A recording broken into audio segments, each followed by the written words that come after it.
Dan Blocker, born Bobby Dan Davis.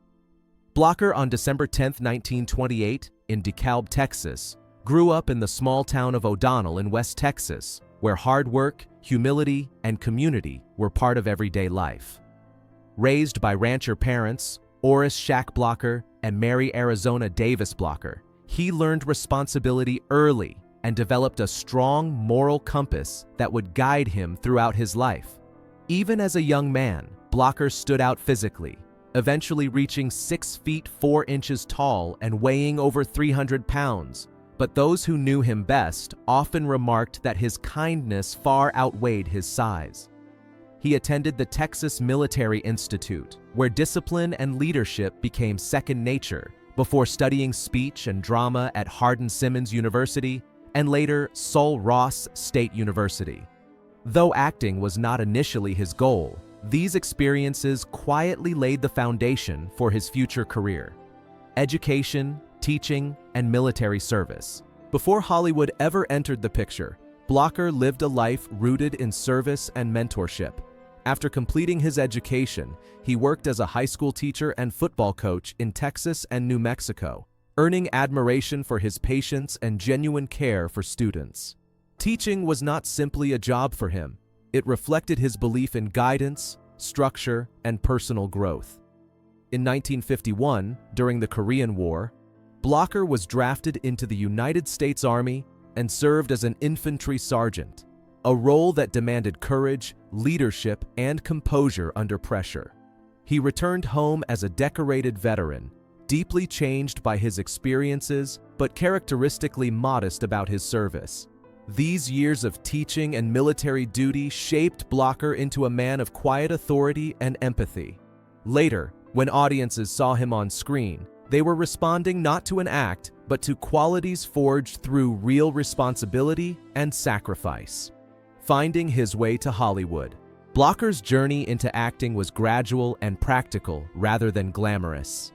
After returning to civilian life, he and his wife, Dolphia Lee Parker, moved to Los Angeles, where he began taking small television roles to support his growing family. He appeared in shows such as Gunsmoke, The Restless Gun, and Wagon Train, often cast as imposing figures whose presence filled the screen even in brief appearances. His breakthrough came in 1959 when he was cast as Hoss Cartwright on Bonanza. The role was transformative, not just for Blocker's career, but for television itself.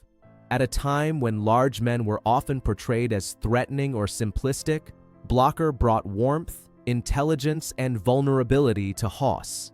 His performance challenged stereotypes and offered viewers a character who embodied strength paired with compassion, quickly making Hoss one of the most beloved figures in television history. The Heart of Bonanza. For 14 seasons and more than 400 episodes, Dan Blocker's portrayal of Hoss Cartwright became the emotional center of Bonanza. Hoss was strong enough to lift a man with one arm, yet gentle enough to care deeply for children, animals, and anyone treated unfairly. Blocker infused the character with sincerity, humor, and moral clarity, making him relatable across generations. His chemistry with co-stars Lorne Greene, Michael Landon, and Pernell Roberts helped establish the Cartwright family as one of television's most enduring ensembles. Off-screen, Blocker was known for fostering camaraderie and goodwill, often lightening the mood on set. To him, Bonanza was more than a job. It was a shared effort built on trust and respect. That sense of unity was something he valued deeply and expected others to honor as well. A strained professional relationship. Despite the outward harmony of the Cartwright family, not all relationships behind the scenes were equally smooth. Over time, tensions developed between Dan Blocker and Pernell Roberts, who portrayed Adam Cartwright. The strain was not rooted in a single incident, but rather in contrasting outlooks on acting and television. Blocker embraced Bonanza for what it was: a family-oriented series built on clear values and storytelling that connected with millions. Roberts, by contrast, often expressed dissatisfaction with the scripts and felt the show lacked the depth he desired as an actor. These differing philosophies created friction. Blocker, who prized teamwork and gratitude for success, reportedly found Roberts' frequent criticism unsettling. While the disagreement never erupted publicly, it lingered quietly, shaping a relationship that remained distant rather than brotherly. Values, loyalty, and creative differences. The divide between Blocker and Roberts reflected broader differences in temperament and priorities. Blocker approached his work with loyalty and contentment, believing that success carried responsibility to colleagues and audiences alike. He valued the stability Bonanza provided for cast, crew, and viewers, and he took pride in contributing to something larger than himself. Roberts, however, sought artistic challenge and personal fulfillment beyond the show's established formula. From Blocker's perspective, this dissatisfaction risked undermining the sense of unity that made the series special. When Roberts ultimately left Bonanza in 1965, the atmosphere on set reportedly grew calmer, though the departure marked the end of a complex dynamic. Blocker rarely spoke publicly about the situation, but those close to him suggested the experience left a lasting impression. It was not bitterness, but disappointment, rooted in a belief that shared success deserved shared commitment. Life beyond the camera. Away from Hollywood, Dan Blocker was a devoted husband and father whose family remained his greatest priority. He and Dolphia raised 4 children together, and he took pride in providing them with stability despite his demanding schedule. Blocker often returned to Texas, reconnecting with his roots and the land that shaped him. Fame never altered his sense of self. Friends described him as approachable, generous, and grounded.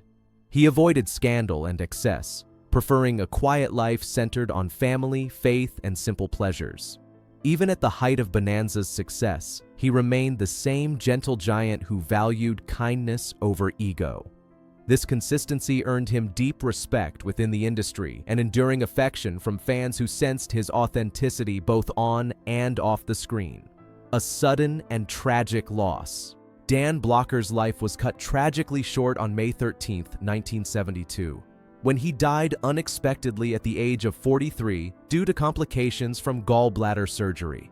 His passing sent shockwaves through Hollywood and devastated Bonanza's cast and audience alike. The producers chose to address his absence directly, writing Hoss Cartwright's death into the series, a decision that reflected the character's importance. Viewers mourned not only a fictional loss, but the man behind it. Many felt the show never fully recovered, and Bonanza ended the following year. Blocker's death marked the end of an era, leaving behind unanswered questions about what more he might have accomplished had he lived longer. An enduring legacy of kindness and strength. Today, Dan Blocker is remembered not simply as a television star, but as a symbol of decency, warmth, and quiet strength. His portrayal of Hoss Cartwright reshaped how audiences viewed masculinity, proving that compassion and power could coexist. While professional tensions existed, they never defined his career or character. Instead, Blocker's legacy rests on the joy he brought to millions and the respect he earned from those who knew him. Decades later, Bonanza continues to find new viewers, and Hoss remains its beating heart. In an industry often marked by ego and rivalry, Dan Blocker stood out for his humanity. That, more than any role or disagreement, is why he continues to be remembered with such genuine affection.